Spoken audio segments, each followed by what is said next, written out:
Let's go to Eric Lewis. And, of course, Eric Lewis is the head here in the state of Louisiana for the Black Alliance for Educational Options. Mr. Lewis, welcome back to Eyes Open. How you doing this morning? I'm doing good, sir. How you doing? I'm doing fine. Well, of course, you've been on the program before, and you guys are about options, particularly for public school students, and you're having expos throughout the state. I know you had one, I think, last week in Ruston. I think I saw it in the paper. But you're going to be coming to Alexandria as early as Monday. Tell me, before you tell us what time that parents and certainly educators can be there, the purpose of these expos are to do what now, Eric? They're actually twofold. One, as most people know, recent legislation passed that allows parents to apply for private school scholarships or vouchers. Mm-hmm. And so we want to share some information, and we'll have applications regarding the voucher program. But additionally, we're also inviting not only the schools participating in the voucher program, but we're inviting public schools and charter schools and supplemental service providers or tutoring services, so that parents and local communities truly understand all the options that they have available to them. And so that's really the intent of it. And so we'll be there to talk about various options in Rapides Parish. We've invited representatives from the Department of Education to talk about the scholarship program. And then the remainder of the event, people will be able to just visit with local schools that we've invited to participate in the expo.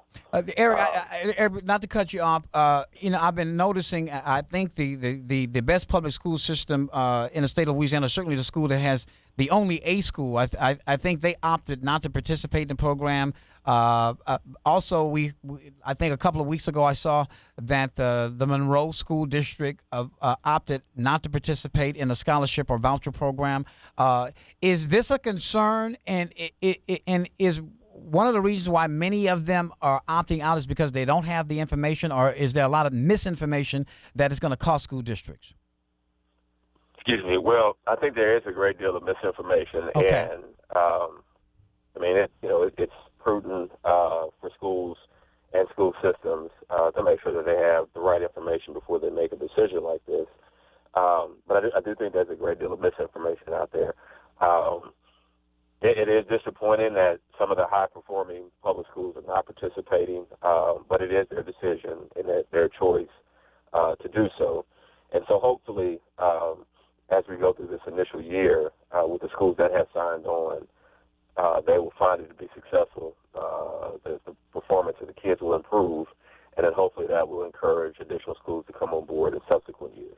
What your organization does is, plain and simply states that our kids in the public school system deserve a better option if they're going to if their current school district is not fixing the problems that many of them are still under DSEG orders from 40, 50 years ago, and is directly connected to the business of incarceration.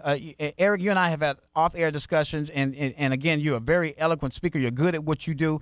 But there is a direct connection between the failing educational system in Louisiana and the mass incarceration, particularly of young black males. The Times-Picayune came out in the state of Louisiana, and it's on Black America Web this morning, that 1 in every 14 young black men in New Orleans are being incarcerated, while 1 in 7 is either in prison or on probation or on parole.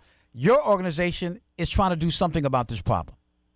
Yeah, I mean, at the heart of our organization is about advocating and fighting for high-quality educational options for low-income black children. Amen. And coincidentally, we have an initiative called Parent Purpose and Power, and part of that focus is on driving education outcomes and helping parents to understand learning styles of young black men. And so it's critical.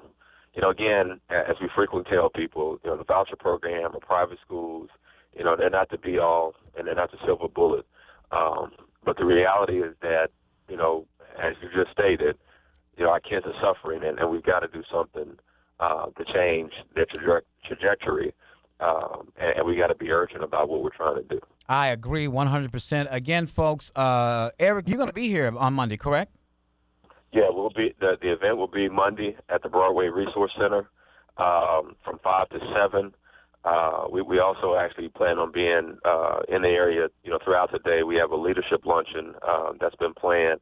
And so, we want to kind of do our part. Again, we have a young lady, Stacey Douglas, who's the regional coordinator in Alexandria. Yes. Who's trying to pull things together. And so, we're committed to doing some great things throughout the state, but definitely committed to doing some things, throughout your listening audience. And so, subsequent events, actually the Ruston event won't actually take place until 2 weeks from now. Okay, my bad. But we do have expos in each major city in the state. And so it's critical that we get the word out to parents about these opportunities. And again, not just about the scholarship program, but about various options that are available to them. Well, I tell you what, give me that list. In fact, since you're going to be here Monday, you guys staying overnight Monday? I'd love to have you live in the studio with me Tuesday morning if you could.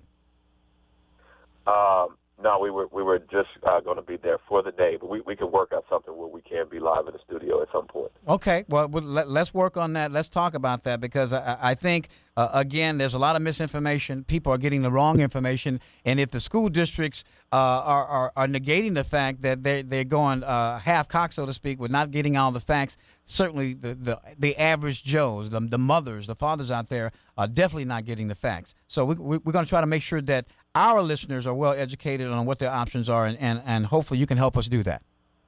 Appreciate that, sir. God bless you, and hopefully we'll see you on Monday. Yes, sir. Take care. Okay, folks, that's Eric Lewis with Black Alliance for Educational Options. The big meeting going to take place 5 to 7 p.m. at the Broadway Resource